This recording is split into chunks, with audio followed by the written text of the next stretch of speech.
Ang kwentong ito ay hango sa totoong buhay.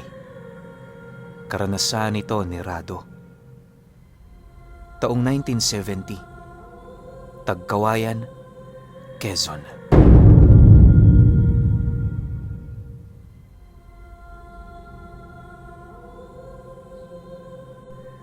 Itong mga panahong ito, kasalukuyang isang albularyo itong si Rado.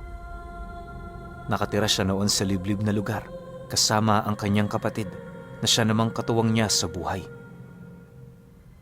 Sa murang edad kasi nilang dalawa, tinalikuran na sila ng kanilang mga magulang. Labag kasi sa paniniwala ng kanyang ama ang tungkol sa pag-unawa at pagtuklas ng mga lihim na karunungan. Dahil sa naging pasya nitong talikuran sila, napagpasyahan nilang humanap ng lugar na kanilang matitirhan. Para kay Rado at sa kapatid niya, wala naman yung problema. Sawang-sawa na rin naman kasi sila sa pag-uugali ng mga ito na halos 2 dekada din nilang pinagtiisan. Yung ama niya napakalupit sa kanila. Konting pagkakamali lang, sinisilid sila nito sa sako tapos ibibitin pati warik. Yung nanay naman niya, ubod ng pagkasugarol, yung tipong kahit pambili na lamang nila ng bigas, isusugal pa nito. Dahil sa ganoong sistema sa pamamahay nila, kahit anong gawin nilang pagkayod at pagtitiis, hindi pa rin nag-iiba ang sitwasyon. Pakiramdam nila Rado noon, napakamalas nila.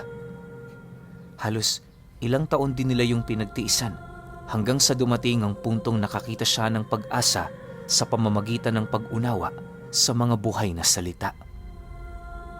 Nagsimula ang lahat ng yon noong magpagamot siya sa isang albularyo sa kanilang lugar.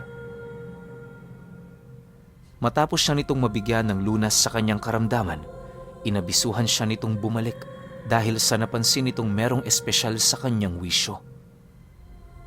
Nang marinig naman ni Rado ang tungkol dito, hindi naman siya nagdalawang isip na yon ay sundin.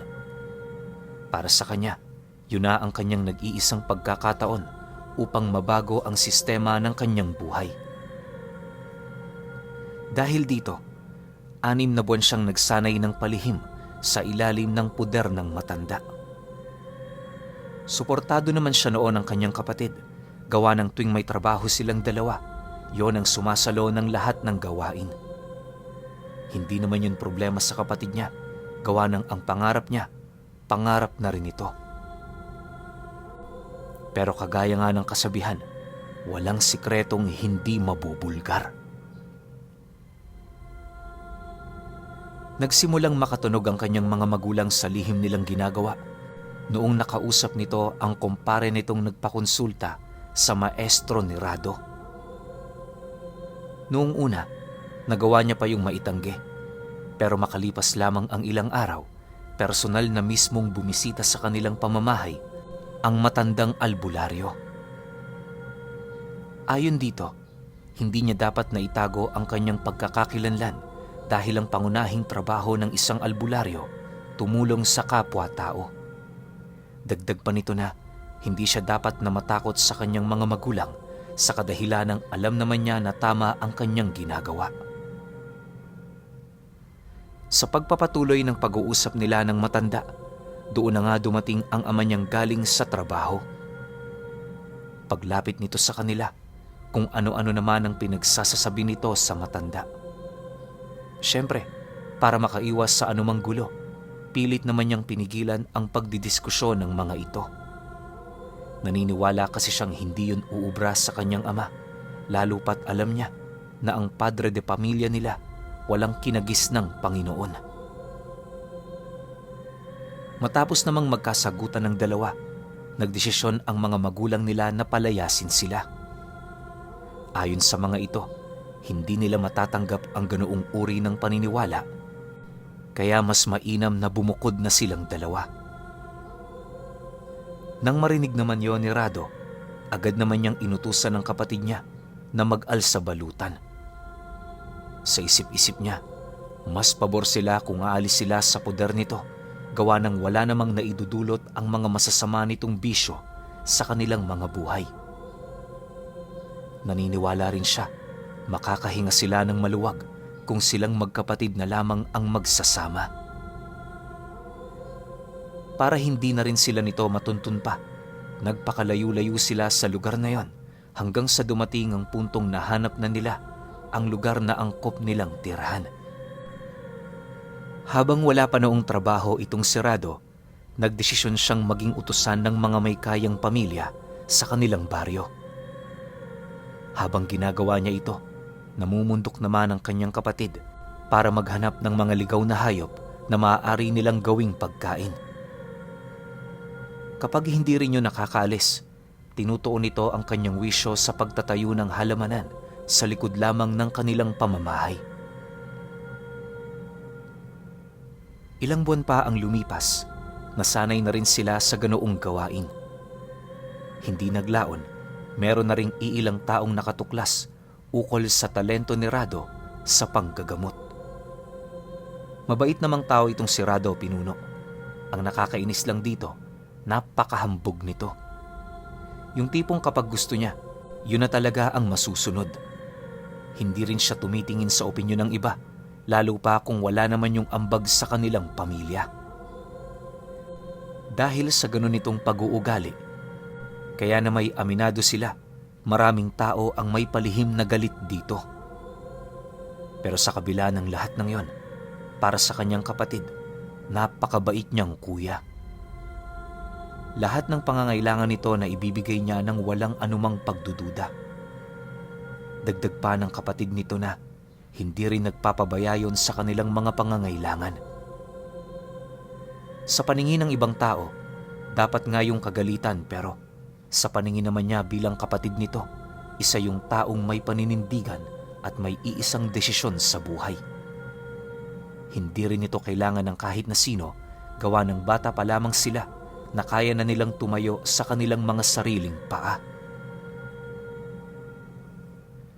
Sa paglipas pa ng mga taon, nakaya na nilang mabuhay gamit ang sarili nilang diskarte. Akala nila noon, magtutuloy-tuloy na ang ganoong pangyayari sa kanila. Pero sa pagtungtong ng taong ito, merong isang pangyayaring gumimbal sa buhay nilang magkapatid. Hunyo noon kung hindi siya nagkakamali.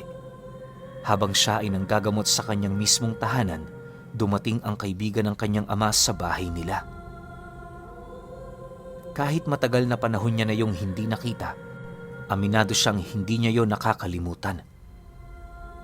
Sa pagpasok naman ito sa kanilang tahanan, agad naman yung hinarang ng kanyang kapatid habang seryoso yung nagtatanong doon ng, "Nakakagulat naman kayo, tiyo. Napakalayo na namin sa inyo ah. Nagawa niyo pa rin kaming matuntun dito? Anong kailangan niyo?" Nang marinig naman ng tiyuhin nila ang sinabi nito, dahan-dahan naman itong ibinaling ang kanyang paningin kay Rado habang sumasagot yun ng, "Di ako pumunta para sa'yo. Naparito ako para sa kapatid mo." Matapos naman itong makapagsalita, agad naman itong inilahad ang tungkol sa kasalukuyang kalagayan ng kanilang ina. Ayon sa tiyuhin nila, nanghihina na yon at malapit ng mamatay. Ang nag-iisa nitong kahilingan bago yun pumanaw, hanapin silang magkapatid tapos pauwiin. Dagdag pa nito na magmula noong umalis sila sa kanilang tahanan, unti-unti na nitong binago ang nakahiligan nitong wisyo. Gayunpaman, kahit nagbago na ito, naging huli na ang lahat para sa kanya. Mariinding inilahad ng tiyuhin nila, malabong pangkaraniwang sakit lamang ang dinadala nito. Bukod kasi sa marami yung iniiwasang utang, hindi rin nila maipagkakaila ang dami ng taong may galit sa kanilang ina. Pagtatapat pa nito na kung hindi yun barang, paniguradong isa itong pangungulam. Nang marinig naman ni Rado ang sinabi ng tiyuhin nila, bahagya naman siyang napatigil sa kanyang ginagawa, maiging pinag-iisipan ang kanyang mga susunod na hakbang. Maya-maya pa, pagsilay naman niya sa tiyuhin niya, mahinahong nagwika naman siya roon ng, Ano naman ang ginawa ng ama naming walang Diyos para matulungan si nanay? Hindi man lang ba siya sumubok na iligtas ito? Kahit kailan talaga. Napaka-irresponsable niya. Huwag mong ipasa ang sisi sa iyong ama. Nanay mo nagkamali, kaya walang ibang dapat sisihin, kundi siya. Sagot naman ng tiyuhin niya. Dahil sa sinabi nito, agad namang napatayo itong si Rado sa kadahilan ng hindi niya matanggap na pilit pa rin itong sinisisi ang kanyang inang nanghihina. Sa halos ilang minuto nila noong pagsagutan, muntik-muntik na yung magkasapakan. Mabuti na lang, nandoon ang kanyang kapatid. Pilit naman siyang inaawat papalayo rito. Pagkaraan pa ng kalahating oras, kahit papaano, kumalma na ang init ng kanyang ulo. Hindi naglaon, pumayag na rin siyang sumama rito, pabalik sa dati nilang bahay. Hindi naman tumutol doon ang kanyang kapatid, lalo pat buhay ng kanilang ina ang nakataya. Kahit anuman ang masalimuot nila roong dinanas, hindi pa rin magbabago na yon ang nagluwal sa kanila. Kinahapunan, matapos ang kanilang gawain, dali-dali naman nilang tinahak ang daan pabalik sa dati nilang pamamahay.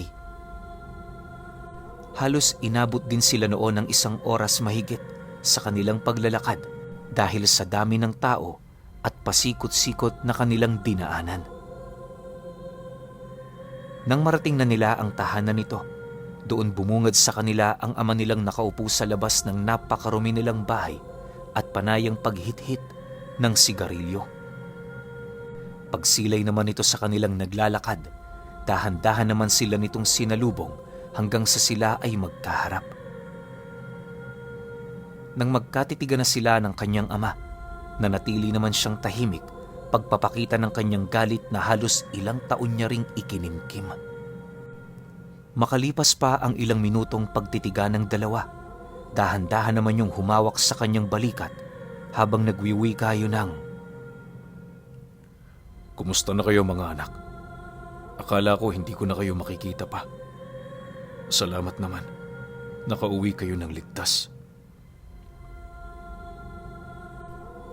Nang marinig naman ito ni Rado, dahan-dahan naman niya yung hinawi para makita na niya ang nag-aagaw buhay nilang ina.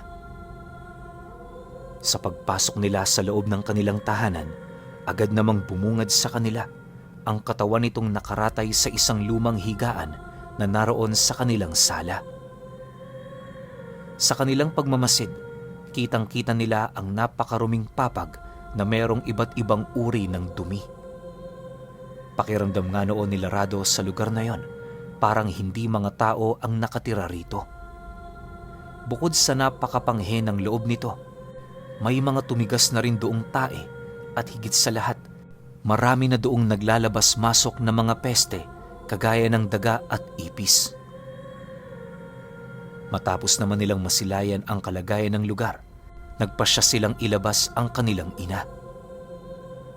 Naniniwala kasi siya, kaya lumalala palalo ang kalagayan nito dahil sa dumi ng hangin na nagagawa nitong malanghap araw-araw.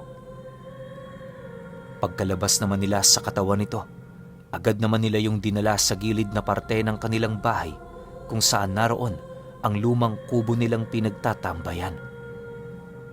Pagpasok nila rito, agad naman niyang inutusan ng kanyang kapatid na maglagay ng sulo papaikot nang sa gayoy pangilagan sila ng mga nilalang na palihim na nagmamasid.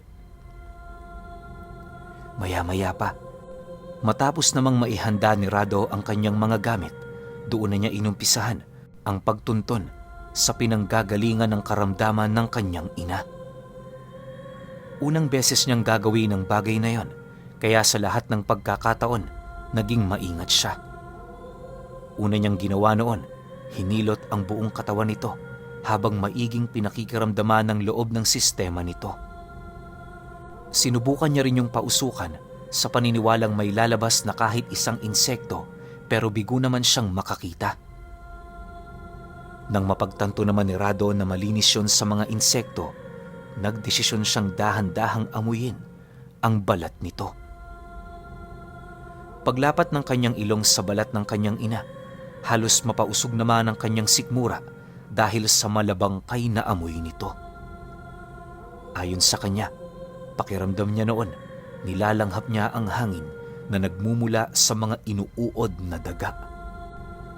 Sa sobrang baho nito, kahit buhay pa ito, pakiramdam niya ilang buwan na yung nakalibing sa lupa. Maya-maya pa, pag-ungol ng nanay niya, doon na niya hindi napigilan ang paglabas ng mga kinain niya. Ultimo ang tatay nila noong nasa labas, biglang nanikip ang dibdib buhat sa baho ng bunganga nito.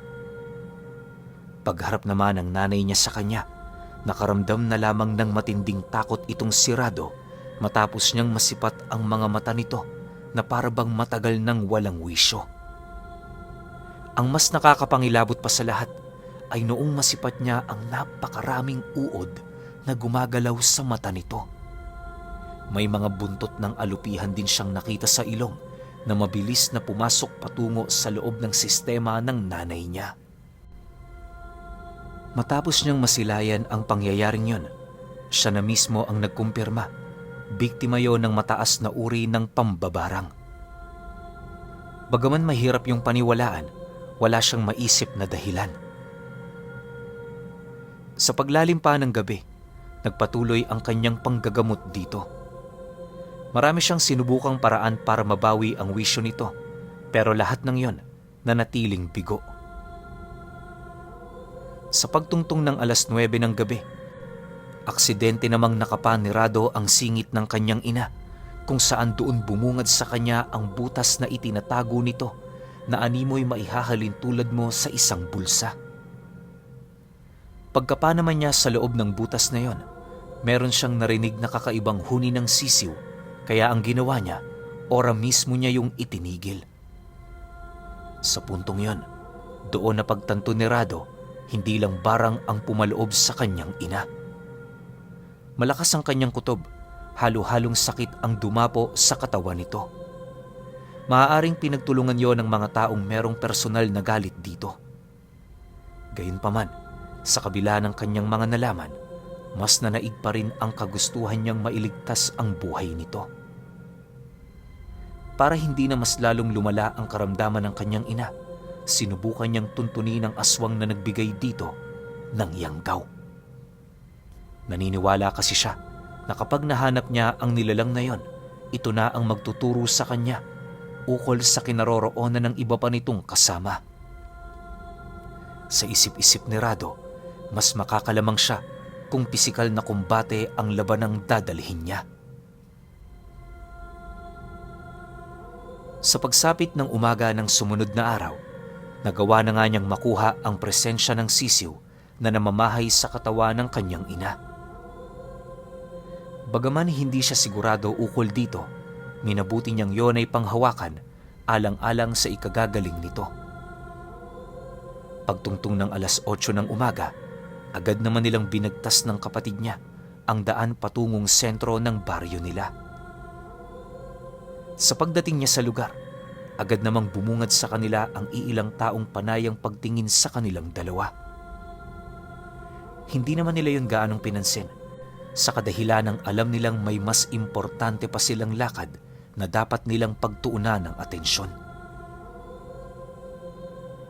Sa kakalibot nila noon sa baryo, nagawi na nga sila sa isang liblib na lugar kung saan doon nila nasipat ang isang antigong bahay na merong kaparehas ng presensyang nakuha niya sa sisiw na kasalukuyang naninirahan sa sistema ng kanyang ina.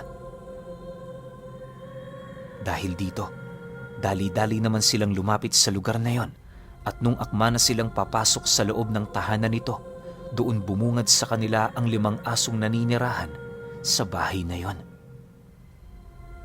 Pagsilay naman nilang papasunggab na ito, agad namang binunot ni Rado ang kanyang tabak sabay amba ng pagtaga sa mga ito.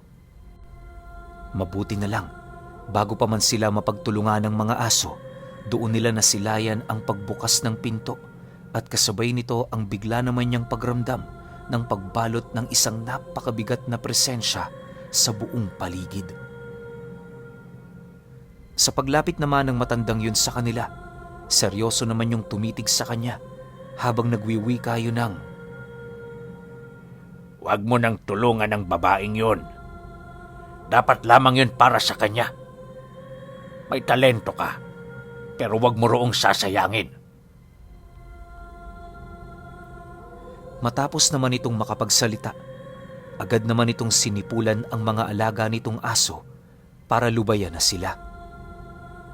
Nang akmang sasagot naman si Rado sa matandang yon, bigla naman siya noong natigilan matapos niya yung masipat na mabilis na tumalikod sa kanya. Pagkasarado naman ng bahay nito, wala na nga silang nagawa kundi ang maghintay.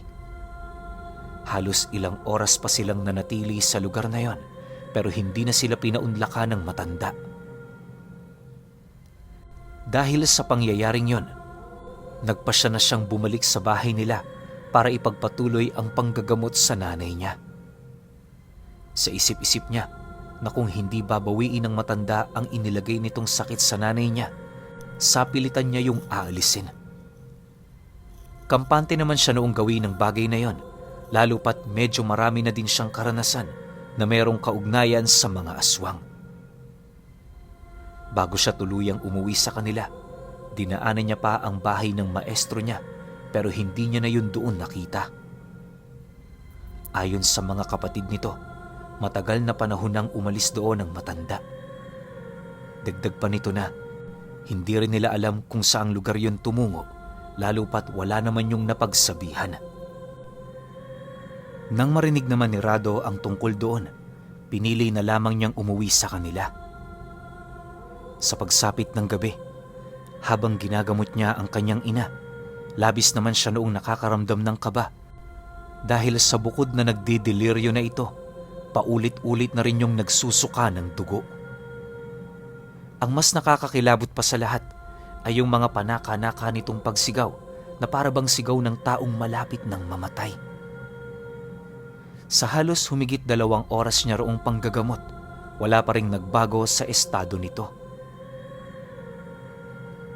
Pagtungtong ng 10:00 ng gabi, bahagya naman siya noong natigilan dahil sa pagramdam niya sa presensya ng matanda. Walang sabi-sabi, agad naman niyang inabisuhan ng kanyang kapatid na samahan siyang lumabas ng bahay kung saan doon bumungad sa kanila ang matandang may nanlilisik na mga mata, kampanting nakatayo sa harapan ng pinto ng bahay nila.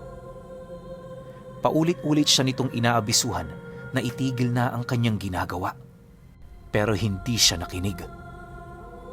Dahil dito, nang hindi na maatim ng matanda ang kanyang aksyon, nagdesisyon na yung isama siya sa kanyang ina. Ayaw man yung gawin ng matanda pero masyadong mapilit itong si Rado. "Alam mo, iho, mamili ka naman ng mga taong ililigtas mo. Hindi porke sila ang nasa alanganin, sila ang tama. Hindi mo man lang ba naisip ang mga taong naloko ng babaeng yan? Dapat lang yan sa kanya. Dapat lang." Wika ng matandang yon habang nanlilisik ang mga mata nitong nakatitig. Matapos naman itong makapagsalita, bigla naman itong ipinaglapat ang kanyang palad habang taimtim na nag-uusal. Sa muling pagbaling nito ng paningin sa kanya, nasipat ng bahagya ni Rado ang mabigat nitong nakaraan na dinadala.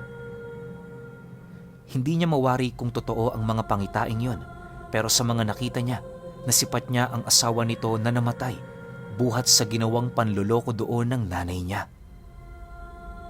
Maya-maya pa, pagsilay naman niyang lumuluha na ng dugo ang matanda, doon na siya nakaramdam ng matinding pagkabahala sa kanyang sarili. Sa isang iglap, bigla namang sumugod ang matandang yon na siyang naging sanhi upang tuluyan siyang magtamo ng 2 malalim na saksak sa kanyang magkabilang dibdib. Pagbagsak niya sa lupa, agad naman siyang tinalikuran ng matanda habang seryoso yung nagwiwika sa kanya ng, "Kagaya ka rin ng maestro mo. Sa bagay, hindi magbubunga ng mangga ang isang puno ng bayabas."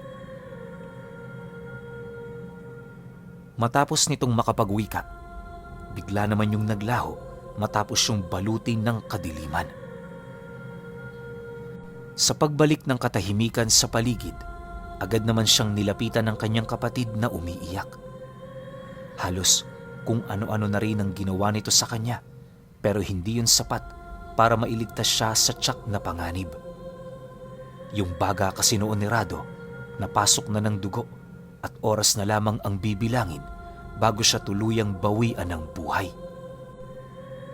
Habang may lakas pa siya, inilahad niya sa kanyang kapatid na piliting mabuhay ng mag-isa. Dagdag pa niya na lumayo siya sa kanilang ama sa kadahilan ng ayaw niya nang iparanas pa rito ang mga naranasan nila. Kampante naman noon si Rado na iwan ito, lalo pat naniniwala siya kaya nitong mabuhay sa pamamagitan ng sarili niyang pagpapagal. Matapos naman niya itong mailahad, payapa naman niyang hinintay ang sarili niyang kamatayan. Yung kapatid niya, halos mamatay-matay na rin sa kakaiyak dahil sa alam nitong wala na yung magagawa para siya ay maligtas pa. Sa pagkamatay ni Rado noong mismong gabi, kinabukasan, sumunod na rin ang nanay niya. Hindi na rin nila noon sinubukan pang maghigante nang sa gayoy maiwasan na ang anumang pangyayari. Nang mailibing na noon si Rado at ang kanyang ina, doon na rin nagdesisyon ng kapatid niya na bumalik na sa dati nilang pamamahay. Sa mga unang taon, aminado yung nahihirapan nito, pero hindi naglaon na sanay na rin ito. Alam niyo, Pinuno, sa dinami-rami ng pinagdaanan ng kapatid ni Rado, patuloy pa ring nananatili sa alaala nito ang kanyang kapatid na albularyo at ang pagsakripisyo ng buhay niya dahil sa puso nitong nagtatanga ng lubos na pagmamahal sa kanilang ina.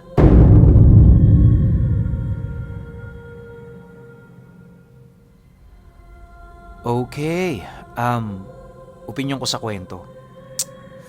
Sobrang sakit, tsaka paano ba? Kasi alam ko karamihan naman sa inyo, alam ko ano yung dinanas ko, di ba?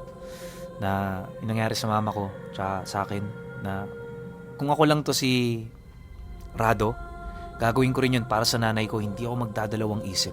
Kahit ako pa yung unang matigok, ayos lang sa akin yun. Kaya ang swerte nito ni Rado kasi sakripisyo siya ng buhay niya para sa nanay niya. Kung magpapalit kami ng pwesto ngayon ni Rado, 100% gagawin ko yun para sa nanay ko. Di ako makapagbigay ng pulidong opinion, pero ang ganda ng kwento, lalo na yung mahal na mahal ng anak niya, yung nanay niya. So, sobrang solid nun. Kayo na lang bahala. Kung may opinion kayo sa kwentong to, comment nyo na lang sa baba. Yun lang. Hanggang sa susunod na kwento. Salamat.